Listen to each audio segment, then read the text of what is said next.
We're at episode 188. Okay. And this topic, we've talked about it before, but it really hit home. You know, we've been a part of the music community for decades, and we did not realize how different it is than other communities until we started blogging just a few years ago. And my question today is, we just found this when we were in a music store in Nashville. We were there 45 minutes. You played like 4 or 5 basses. Nobody ever came up. They didn't say hi, cat, dog when we walked in. They never came up. That was in Chicago.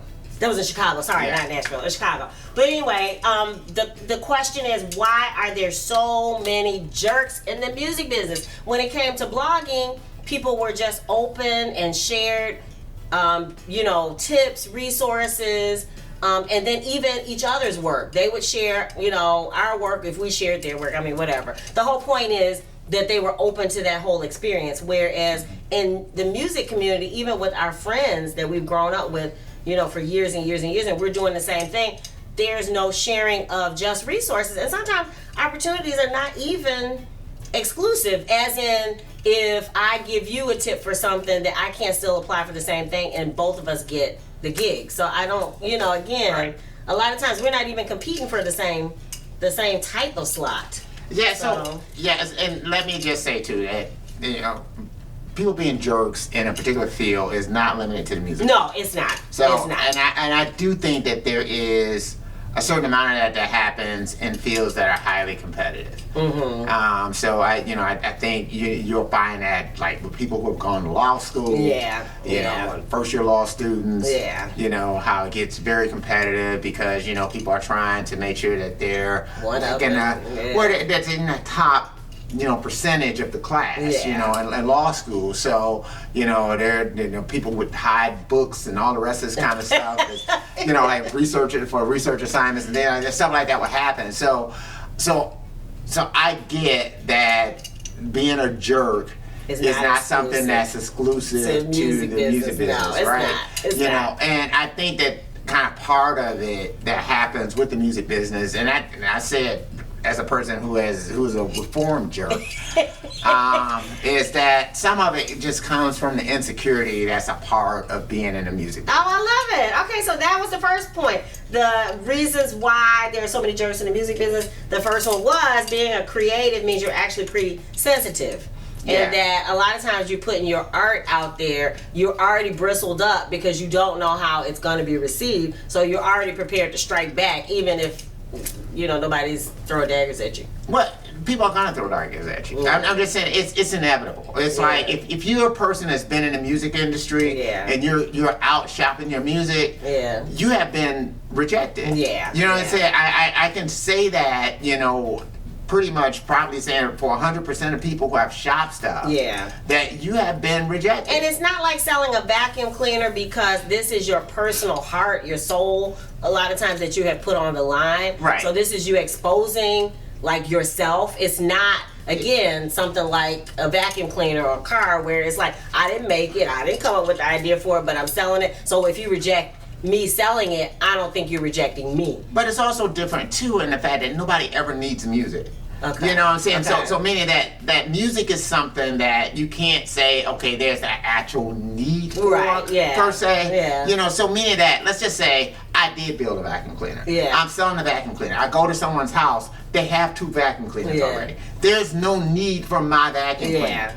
Whereas I'm saying with the music, it's always the type of thing that either people don't like it, or they like it, or they're apathetic about it. Yeah. But if they're don't like it, apathetic, lukewarm, then automatically for the creator, you start saying, okay, why? Right. What's wrong with my stuff? Right. Where you are feeling like you either, are apathetic, right. Whatever. And so then that automatically brings in a thing, there's something wrong with it. Right. It's defective in some way. So either the hook is not strong enough, this is not strong enough, it's not good enough song, it's not this. We've heard all this stuff. The production's not good enough. So you're always in this situation where you're trying to be good enough, in order to gain acceptance. And even for people who are successful in the industry, you're only as successful as your last hit. I love it. So that's the same thing. That's one of our next points, is that you're only as good as your last success. Right. If you've never had success, then you're really going to be insecure. Right. So I'm thinking about, again, and I'm not picking on people who just work at music stores, but there's one brand in particular, we won't name names, that whether we're in our hometown or whether we go out of town and go to that brand of music store, I think there are musicians who work there, and they have treated us like. But I think that's more of a corporate culture. Because we've been other places where that's not the case, and there's musicians that work there too. Yeah, that's true. So I kind of attach that to that particular company's corporate culture. Okay. You know what I mean? It's just like, and I do that to say that that's like if you go to a dealership. Yeah, or that's true. Else, that's true. And you'll find some are friendly, some are not. Yeah. And I just kind of attach that to that particular company's corporate culture, and that's probably why they're staring at bankruptcy now today. but like you were saying, you're only as good as your last success, even if you were a person that was successful. So that always puts you on kind of guard. It does. It kind of puts you. It's sort of like, they're talking about the story about Michael Jackson. So here's Michael Jackson and Jackson 5. They're leaving Motown Records, right? And the Jackson family, I should say. So they're leaving Motown Records, and a guy who works for CBS Records say, okay, I signed the Jacksons. And Walter Yentikov was like saying, what, that cartoon group? Oh, wow. So here is, Michael, had all this type of success. So now all of a sudden, they have to prove themselves. Yeah. Quincy Jones. Michael Jackson wanted Quincy Jones to produce Off the Wall, right?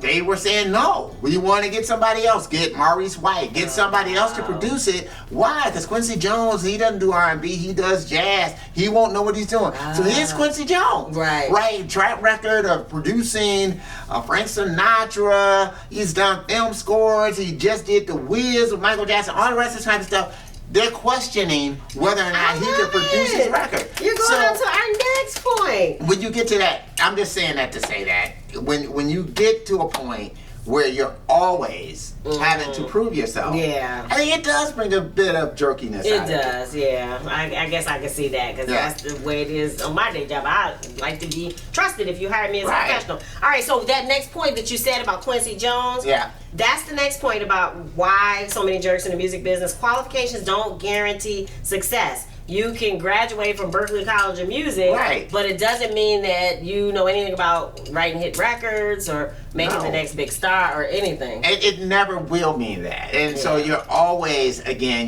kind of, chasing that next success. And then I think that's the same thing too. It's like you could be, on top of the world today, and then you're not tomorrow. And then all of a sudden, all that sweat equity that you thought you kind of built up, it's gone. It evaporates. And it evaporates very quickly in this industry. So sometimes that may bring animosity for those that come behind you, because you're trying to hold on to that spot. And why are you trying to hold on to the spot? Well, you got, a certain standard of living that you used to kind of, keeping up. And so to the extent that someone else is in the spot that you used to occupy, they're taking food out your mouth.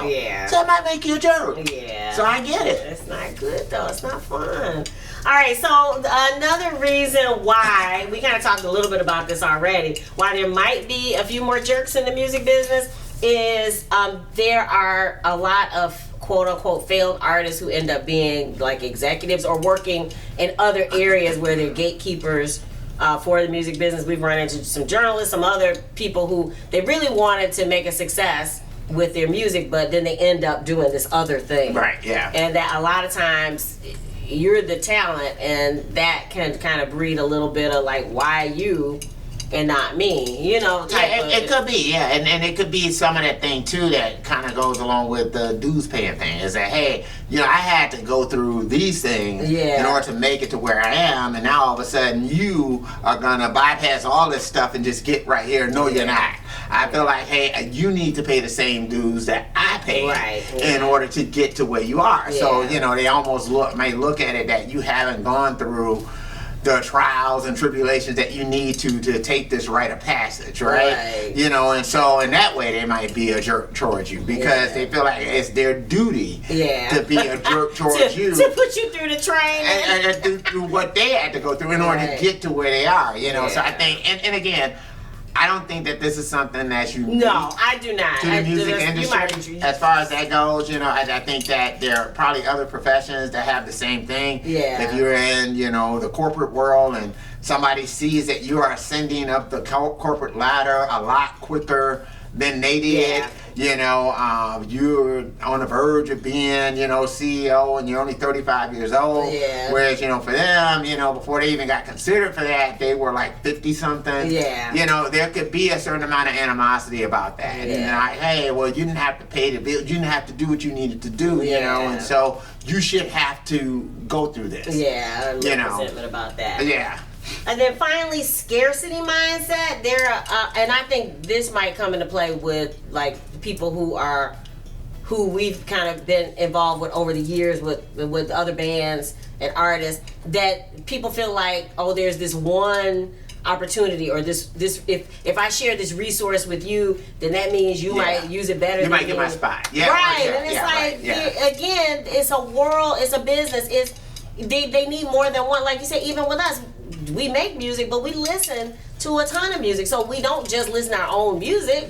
So even still, we're in the market for other things. So just understanding that by actually helping each other and creating a community, that it actually opens it up. I mean, I think about Grove Studios where they kind of opened up, you know, themselves to all kinds of artists, and now they have built a nice strong network. Not only the Instagram, you know, numbers went up because they're constantly sharing other people's you know, stuff, and they're hosting concerts and podcasts and all kinds of stuff. It's only making them stronger as a business, and not saying, oh, well, you know, that means that you might do better than I do. It seems like that's not, again, creating community is going to help raise everybody up quicker than if we're keeping separate and silent in our little silos. And I don't know how much this happens like in hip hop. You know, I'm not sure, but I do know probably for people who are, you know, African American from Gen X,